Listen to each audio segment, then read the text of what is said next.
I have been kind of silent lately, and that's because in February we welcomed in the family a new member, a girl, and we also bought a new house, so I'm pretty busy right now. However, I did stay up to date with the evolving hobby world, and I heard about the big revolution that Games Workshop introduced in their historic paint line, the new washes formulation. I watched Tabletop Minions review, so you can also go check that out. Pachow, I guess. In that video, Uncle Adam shows how the new washes do not behave as they used to. The most stunning difference being the increased splotchiness of the new formula and very different hues in some of the washes. So if you are bummed out by that, fear not, because I quickly primed a bunch of Reaper Bones from one of their previous Kickstarters, and I'm going to show you 5 alternatives to GW washes that are even better than the original ones and do not require you to change your painting style. Cool, isn't it? So let's get rolling. Number 1. The Army Painter washes.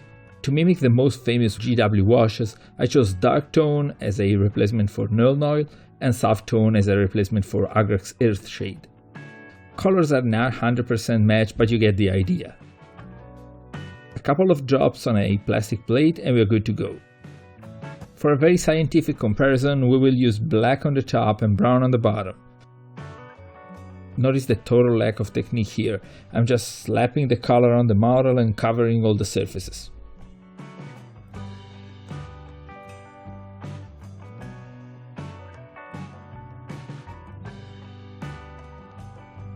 Number 2. Warcolour shades. I movie house again, and I think I put my Warcolour shades somewhere and I only have turquoise within hand reach, so sorry for that. You can already see from the paint consistency that this is creamier than Army Painter because these paints are not just washes. They're more like pre-mixed glazes, but you can also dilute them a little bit and get back to something that is closer to a typical wash.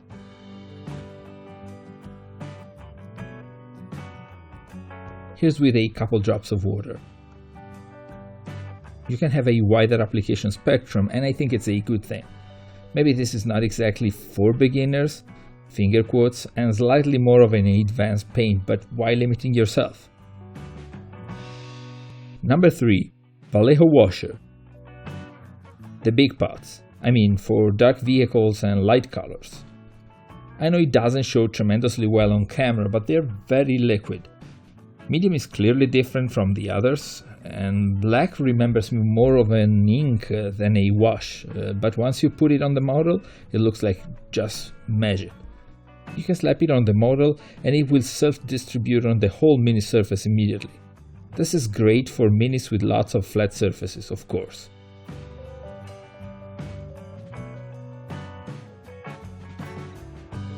Brown is clearly lighter, as in the name, but it's still the same type as the black one, so you can use it on big pieces of terrain, for example.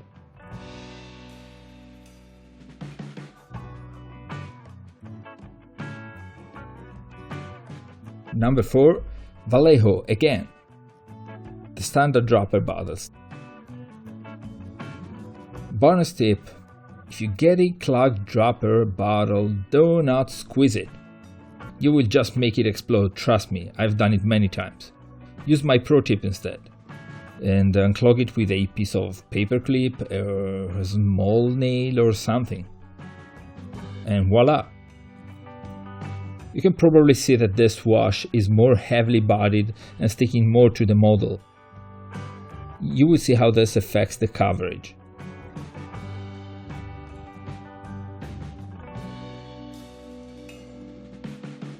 Burnt Umber is way closer to the Agrax Earthshade, and it also behaves the same on the model. This is just to say that even in the same paint line, washes can be very different from one another.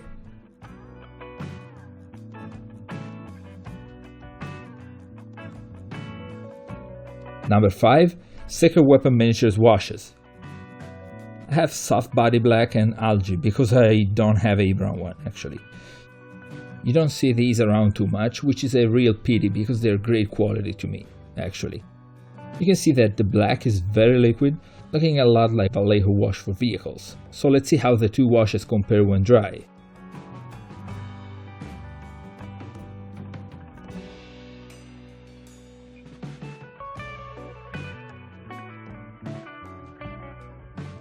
What about the green algae wash? Well, it's more like a glaze than a wash, but it's good at washing also.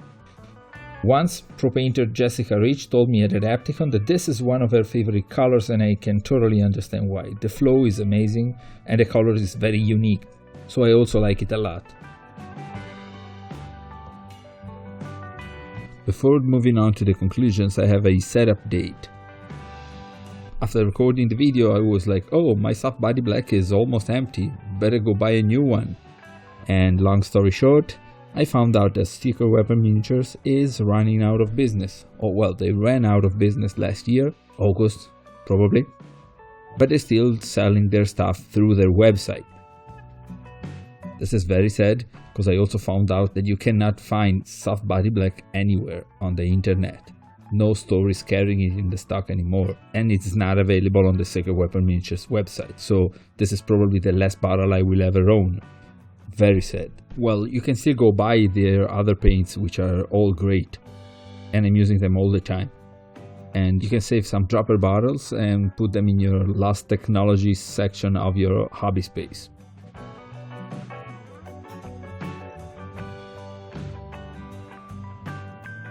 After roughly 30 minutes drying time, here we are with the dry models. Let's start from the army paint. Look how beautiful this is. See how smooth and detailed the miniature turned out? Probably the best washes you can get for the price. Highly recommended. Moving on to Warcolors. Well, despite being turquoise, you can definitely see the high quality of this wash. As I told you, the wash effect of this paint can be easily regulated by just diluting a little bit with 2 drops of plain water. To me, this gives a wider usage spectrum, and it's a good thing. Blacks and browns are of course also available in this line, so there's that. Vallejo washes for dark vehicles is stunning. The brown is not so pigmented, but it works really well on stones and terrain. The black, however, it's really good. See how smooth it is, especially on the flat surfaces? You don't get this a lot with normal washes.